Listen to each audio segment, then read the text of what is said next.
Good morning mga utoy, mga nini. Itingnan mo na rin lugar na rin. Napakaganda ba din eh. Yung mga gustong pumunta ay tara din eh. At ayan, agad na nga kaming namili na aking kumpare sa Dollar Store dahil dyan lang naman may murang bilihin.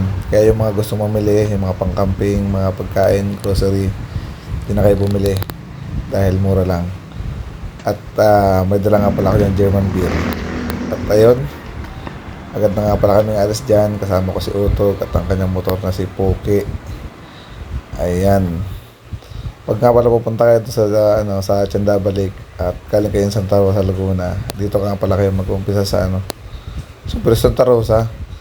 Yan, dadaanan yung common Los Baños hanggang makabot ka ng Santa Rosa. At ayan, ang kumpare ko nga pala tuwa dyan dahil nakakita daw siya ng Topal Poki. Ay talaga namang nagpapicture pa sa akin ang hilig din magkunwari ng tao nga sabi sa akin parating ni Bea, parang kalamay hindi sinukman na yun. At ako naman ay agad din pero susuportan natin yung tropa natin, kaya tayo nagsalamin dyan, tayo kabulag-bulagan.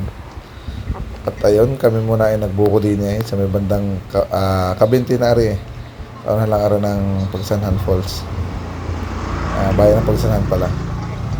Yan, tamang inom muna kami dyan ng buko ang patanggal ng UTI. Talagang kumpare ko iba din na naisipan dapat siya lang daw talaga ang pupunta dyan. So naisip niya lang na wala akong pasok, kaya inaya din niya ako.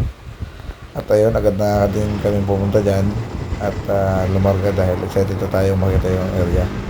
Sinasabi niya, yun nga pala ang lugar na yan ay perfect nga pala yun sa mga gusto mag-camping dahil yung lugar ay naku po, hindi pa tayo madali ng van. Yung lugar nga para ay napakatahimik. Pwede din kayo ng sasakyan. Nakahiwalay nga pala yung car camping at saka yung moto camping. Mga gustong pumunta na kayo dito. At ayan yung tropa ko, may chicks nga pala siya dito. Talaga ang karisma pagka jail officer. Talagang malupit. Ito yung natawag sa Quezon na walang tula. At kami nga pala yung mabanda na din dyan. Napakaganda nga pala ng resort ngayon guys. Centralized. Ayan. Sobrang sarap ng nature dito. Ayan. Tapos sa dulo, mamaya babanggitin ko din sa inyo, papakita ko din yung video. Medyo iniksiyan ko lang kasi baka mag-visit kayo sa akin Ayan. Yung nga pala yung may-ari dito, napakabait niya na ma'am. Sobrang dito, kahit magdala kayo ng pagkain, walang problema. Yun nga lang, medyo walang signal. Paano? Diyan muna kayo.